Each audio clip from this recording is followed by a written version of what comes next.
Alright, so I finally have an update on this jet game. Uh, this is spline-based automated flight. If if you don't know what a spline is, it's kind of like a vector line or a Bezier curve that you might use in like a graphics application, but it's in 3D space. And oh wow, suddenly it got very slow. But yes, this is not really AI, and nothing I've made so far it really is AI at all. It just kind of makes choices that seem to be proper. And then there's a with this revision, there's some randomness to it. But anyway, yeah, it uses curved lines that are followed by a target object, and you can see the jet in front has a blue target object. That means it's following a spline right now. The one behind is chasing him directly, and he has a red target object. He's like, he's ready to kill. Yes, but using these splines, they're kind of like pre-recorded maneuvers, but the AI still has to steer towards it. So every time they do the maneuver, the situation is going to be different. Their speed's going to be different. Their angle going into the maneuver is going to be different. So it's not going to look super recycled. It's still using physics to fly. It's just that the target is going along these curved lined paths. So a lot of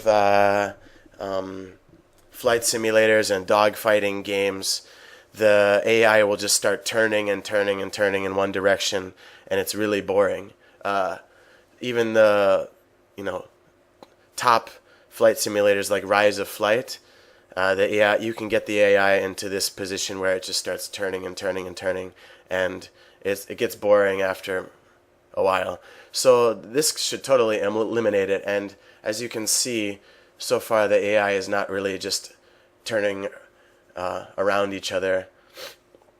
It should make it a lot more dynamic, and you can see the curves are still pretty smooth too, so that's good.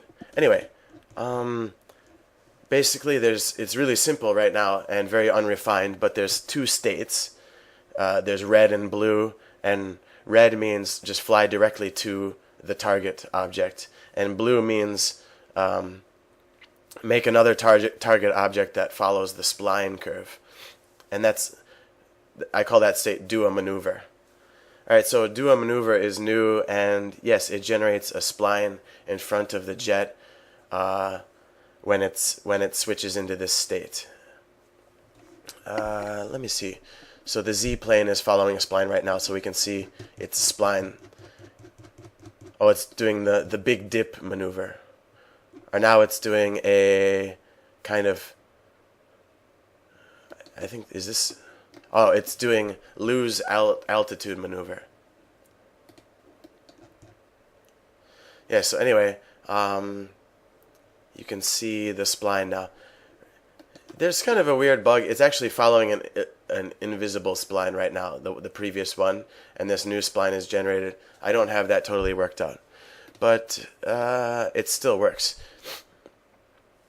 So the splines, the different maneuvers are chosen by a pilot script, and this pilot script is just divided all the maneuvers into different categories, and if the plane is going too slowly, then it'll do a diving maneuver. If the plane is going too fast, it'll do a climbing maneuver, or it'll do like a high-speed maneuver like a barrel roll or a loop-de-loop or something like that. And if it's not really too fast or too slow, it just does a flat maneuver. And that's, pretty simple right now. They're dogfighting right now, and the A plane that I've just selected has slightly better skill than the Z plane. And this box in front of it, this green trigger, that's like a test sword. It's just a big trigger collider. the real weapon will have a lot wider kill radius, or not kill radius, but kill angle, because the sword will be able to be swung. But anyway, yes, when it goes into the do maneuver, the spline follower is set as the target. When the enemy target is within a small enough angle to the jet, then you can fly directly to the target. Actually, I was calculating this from like maybe this jet's transform forward, but then I tried doing it from the enemy's transform back, which is actually just negative transform forward, and I think the results are better. But yeah, it's still kind of unrefined. Like, there should be something where he will get tired of incessantly following this jet, something like that. But the one thing that's controlling this skill is there's a variable called pilot skill, and it's just from 0 to 1, and the A plane has a 0.8 skill and the Z plane has 0.7 skill. And if you have 0.7 skill, then you will follow your enemy if you're within a 70-degree angle, and if you're 0.8 skill, you'll follow your enemy if you're within an 80-degree angle. So you can kind of see how that works. Also, when you're choosing maneuvers, when you're in do maneuver mode, if you have 0.8 skill, you have an 80% chance of choosing a proper maneuver and a 20% chance of just choosing a crazy maneuver that might slow you down too much or make you stall or just, isn't right. So the Z jet has a 30% chance of that. The random number that chooses the maneuver is, if it chooses a proper maneuver, then there's like 5 different maneuvers, say like from 20 to 25, that count as proper maneuvers, like proper climbing maneuvers. And right now there's just 25 maneuvers total. If you do a random maneuver, then it goes from 0 to like 50 or something, or 0 to 30. I can kind of change this, but yeah, that all those empty integers just go to a fallback, fly in a somewhat straight line maneuver. Yes. So I don't know. My plans in the future are the pilot's skill starts off at a certain number, like 0.8, but there will be factors that will reduce it.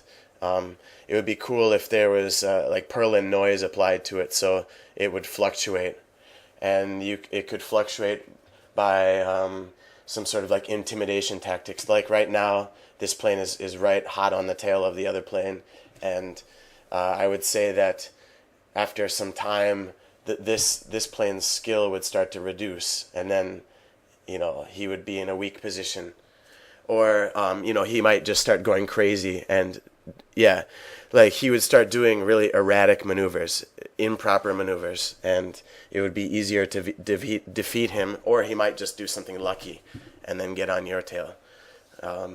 Before I was working with all these different emotion variables, and they were all hard to control, and there were lots of different Perlin noise things going on, and it really didn't end up working.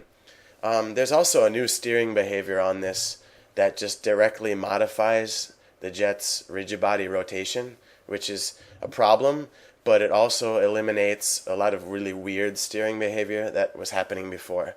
The previous steering behavior script, it would never be able to do barrel rolls, or it would never want to turn upside down.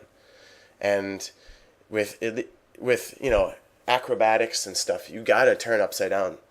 It's the best way to turn is to be able to use your elevator up in the direction you want to turn.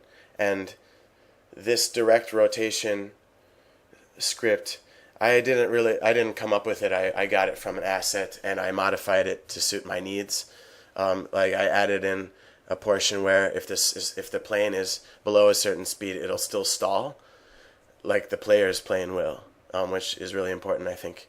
if you can get the enemies to stall out, then you'll be able to kill them pretty easily. But yes, there's also some other challenges because there's no angular velocity or anything like that that I can use that is really easy to use for some scripts.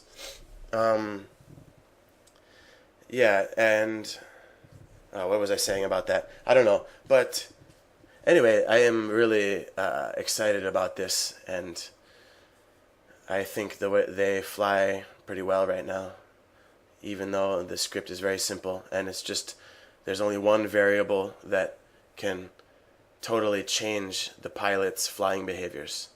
I want to make it a little more interesting than that, but for now I think that's pretty good. Anyway, thanks for listening if you have so far.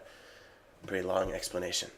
But I hope I can get better at explaining this sort of thing in the future. Alright, see you next time.